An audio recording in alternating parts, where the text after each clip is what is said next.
The workshop orbited Kepler 442b at a lazy drift, its exterior pocked with micrometeorite scars and radiation burns.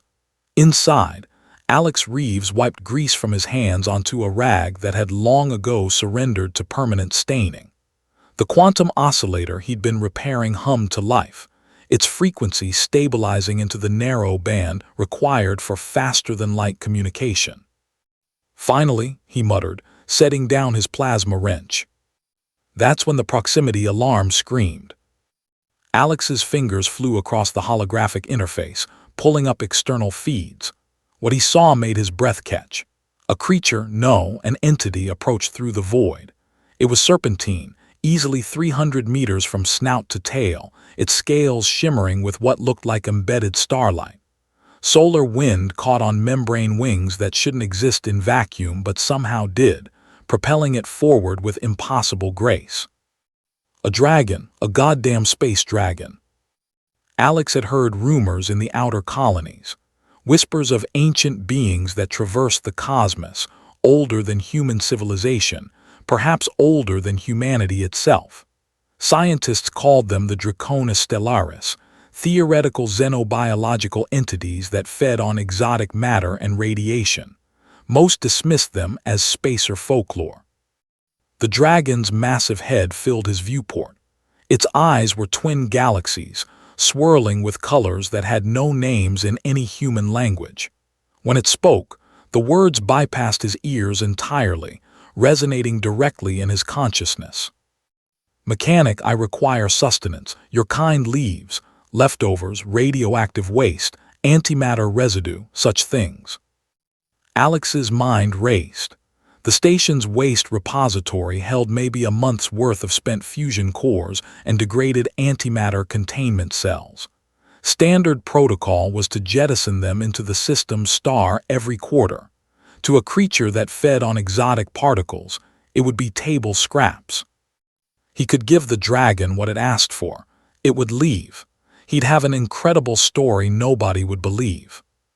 But Alex Reeves hadn't become the best independent mechanic in 3-star systems by taking the easy route. "I've got leftovers," Alex transmitted, switching to external comms. "But I've got something better, something you've probably never tasted." The dragon's massive form went still. "Explain." "Give me 6 hours. I'll prepare something proper, not leftovers, a meal." There was a pause that seemed to stretch across light years.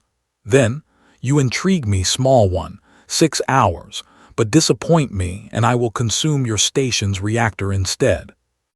The dragon coiled around the workshop like a cosmic serpent around an egg, settling in to wait. Alex immediately opened a channel to Lisa Chen, his supply partner on the orbital market 3 clicks spinward. Her face appeared on the screen, dark hair pulled back, grease smudge on one cheek that mirrored his own. "Alex, what's wrong? You look like you've seen a..." "There's a space dragon outside my workshop." Lisa blinked. "You've been huffing thruster fuel again, haven't you?" "I'm sending you visual feed. Look, I don't have time to explain. I need you to trust me. I need 3 kilos of hafnium-178M2, a containment cylinder of muon-catalyzed fusion pellets, and if you can get it, a sample of strange matter from the university's physics lab." Lisa's expression shifted as she reviewed the feed, her eyes widening. "Holy mother of, that's real. That's actually real." "Lisa, focus. Can you get me those materials?" She ran calculations on a secondary screen. "The hafnium I can do, there's a decommissioned weapons satellite I can strip. The fusion pellets, yes, but strange matter. Alex, that stuff is worth more than this entire station sector. The university keeps it in quantum isolation, even if I could steal it." "I'm not asking you to steal it. I'm asking you to convince them this is a first contact situation that could redefine humanity's understanding of xenobiology. Send them my feed. Tell them a living creature that violates at least 6 laws of physics is waiting for dinner, and I'm trying to make sure it doesn't eat our infrastructure." Lisa's jaw set in that determined way he'd seen 100 times. 1 hour. I'll have your materials." She delivered in 47 minutes. Alex worked with the focused intensity that had earned him his reputation. The hafnium-178M2 was a metastable isotomer, a nuclear isomer that stored tremendous energy. He carefully configured it into a lattice structure, using the workshop's precision fabricators to create a crystalline matrix. The muon-catalyzed fusion pellets he suspended throughout the lattice, each one a tiny star waiting to ignite. The strange matter, only a microgram, but Lisa had somehow convinced the university, was the crucial ingredient. Strange matter was hypothetically more stable than normal matter, made of strange quarks. In theory, it could convert normal matter it touched into more strange matter. In practice, humanity had only created minute amounts under laboratory conditions. Alex embedded the strange matter at the core of his creation, surrounded by the fusion pellets, all held in the hafnium lattice. Then he added his own touch, a microscopic amount of antimatter in a magnetic bottle at the very center, programmed to release on a specific frequency.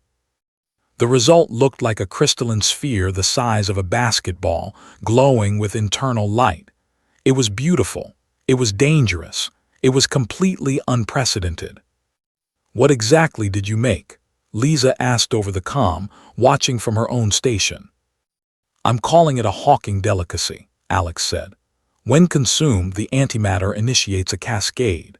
The fusion pellets ignite in sequence, creating a wave of muon-catalyzed fusion. The hafnium releases its stored nuclear energy, and the strange matter, if my calculations are right, will briefly create a microenvironment of exotic physics. It should produce a burst of particles that don't normally exist outside particle accelerators or neutron stars. Charm quarks, top quarks, maybe even a Higgs boson or two. Should maybe. Alex, you're feeding an ancient cosmic entity something that might work. I'm feeding it something it's never experienced, something that's not leftovers. I'm treating it like a guest, not a garbage disposal." The 6 hours expired. Alex suited up and personally carried the sphere through the airlock in a portable magnetic containment field. The dragon's massive head descended to his level, those galaxy eyes fixing on him with an intensity that made his quantum foam feel it. "This is not leftovers." "No," Alex agreed. "It's a Hawking delicacy. I made it specifically for you. It's not waste, it's not scraps, it's a gift, I suppose, one being to another." The dragon's mental voice was quiet. "In 3,000 of your years, no species has offered me anything but fear or garbage. They give me their refuse and hope I leave. You created something for me. Seemed like the right thing to do." The dragon opened its maw and Alex released the sphere. It drifted forward and disappeared into that cosmic furnace.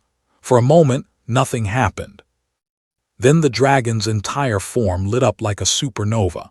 Energy cascaded along its scales. Its wings spread wide enough to eclipse the distant sun.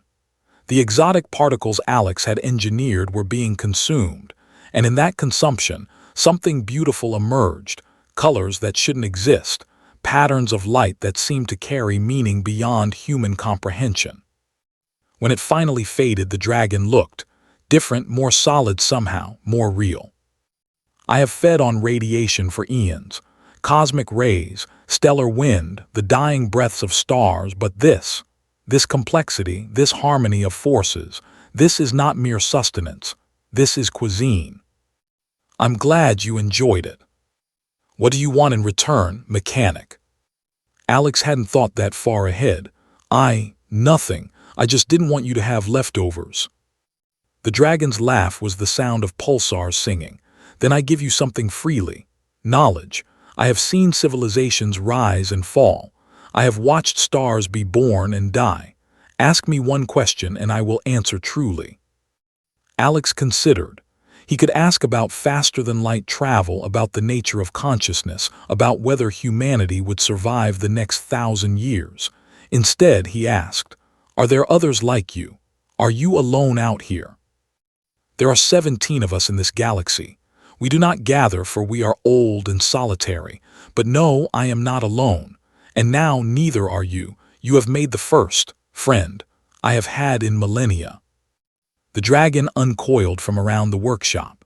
Before it departed, it exhaled a stream of particles that solidified into a small crystalline structure.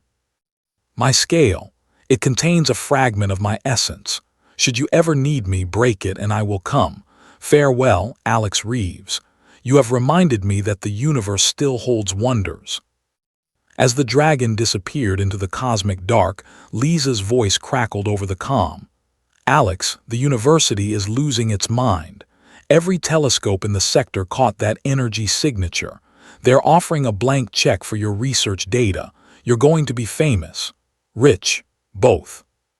Alex looked at the dragon scale in his hand, feeling its impossible warmth.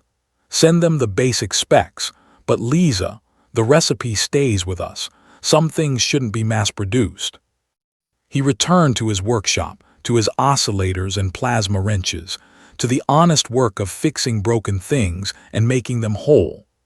But on his workbench, in a place of honor, sat a crystalline scale that occasionally flickered with the light of distant stars.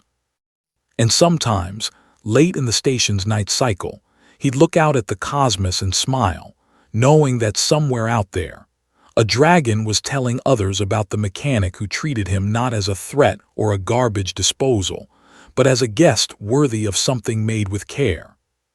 It wasn't the meal that changed everything. It was the recognition that even ancient cosmic beings deserved more than leftovers. They deserved to be seen, acknowledged, and honored. In the end, that simple act of dignity bridged a gap 3,000 years wide and showed that sometimes the most advanced technology is kindness.